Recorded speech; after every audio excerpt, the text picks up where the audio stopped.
नानांना आधी या गोष्टीचा विसर पडलेला आहे की नाना काँग्रेस सोडून भाजपमध्ये गेले होते. त्यावेळेस नानांनी काय केलं होतं? आम्ही तसं तर काही केलं नाही.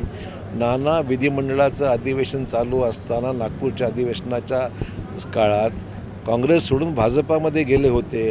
त्याचं स्मरण त्यांनी अगोदर करावं आणि नंतर इतरांवर बोलावं. मी काँग्रेसच्या नेतृत्वाच्याबद्दल कुठेही अपशब्द बोललेलो नाही. ज्या पक्षात मी राहिलेलो आहे त्या पक्षात मी प्रामाणिकपणे काम अगोदरही केलं आहे. आजही भाजपमध्ये प्रामाणिकपणे काम करत आहे. काँग्रेस पक्षाने मला भरपूर दिलं आहे हे मी नाकारत नाही आणि मी सुद्धा काँग्रेस पक्षाकरता भरपूर काम करून यश मिळवून दिलेलं आहे हे मी अगोदरच म्हणलेलो आहे.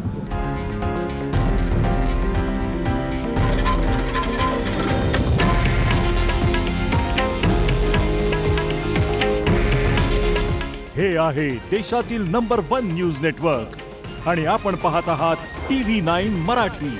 काळजी तुमची, हित महाराष्ट्राचं.